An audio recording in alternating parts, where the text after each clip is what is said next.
Excellencies, my good friend, Elaine Valdov, ladies and gentlemen, it is a pleasure to be with you today. I congratulate the World Water Organization for planning this important event. Water security is an urgent, multidimensional issue. We in the United Nations system place great emphasis on this most fundamental concern, the access of all people to fresh water. Water is life.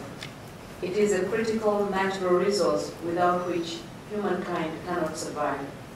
The lack of safe water and sanitation is inextricably linked with poverty and malnutrition, particularly among the world's poor. It limits girls' school attendance and exacerbates maternal mortality.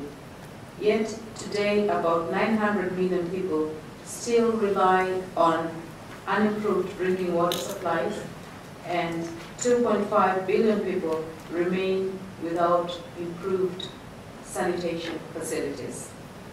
And this mismatch between supply and demand is set to get worse unless we take urgent action. Water demand is growing at twice the rate of the global population. In establishing the Millennium Development Goal of reducing by 1/2 by 2015 the number of people without access to safe drinking water and adequate sanitation, the United Nations has challenged the international community to work together to improve such conditions. We have used the International Decade for Action 2005 to 2015 to promote the central importance of fresh water to quality of life and the need to manage it sustainably. The Secretary General's Advisory Board on Water and Sanitation, chaired by the Prince of Orange, continues its effort to galvanize action on water and sanitation issues. Achieving water security means more effective water management. It means enhancing food security through more equitable allocation of water for agriculture and food production. It means ensuring the integrity of ecosystems. And it means promoting peaceful collaboration in the sharing of water resources, particularly in the case of boundary and transboundary water resources. The impact of climate change will likely exacerbate such tensions as rainfall levels fall in regions already facing water stress. The quantity and quality of surface and groundwater resources are also being jeopardized by the impact of population growth, rural to urban migration, and rising wealth and resource consumption.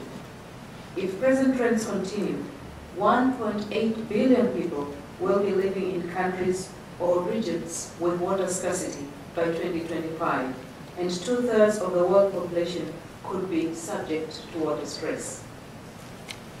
The rise in climatic temperatures and changes in precipitation are also projected to have a negative effect on agriculture. The semi-arid regions of the developing world, those already facing water and food scarcity, are likely to be the most affected. Agriculture consumes the largest proportion of fresh water, accounting for roughly 3/4 of total usage. In Africa, however, this fraction is closer to 90%. More than 1.4 billion people live in river basins where the use of water exceeds minimum recharge levels, leading to desiccation of rivers and the depletion of groundwater. The unreliability of water delivered for agriculture in many countries has also pushed farmers to draw heavily on groundwater, leading to overuse.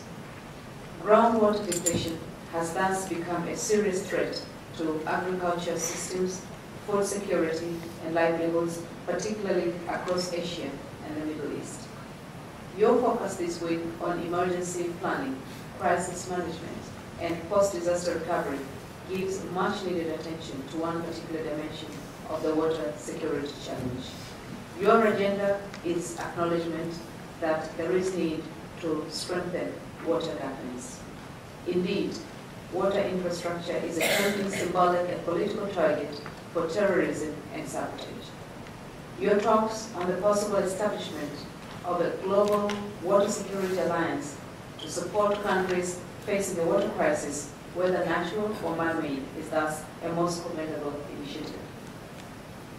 Water and sanitation have assumed a central place in the global development agenda.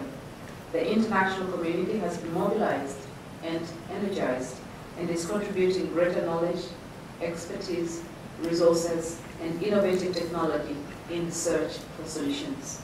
We're better positioned today than we were a decade ago to translate vision into action.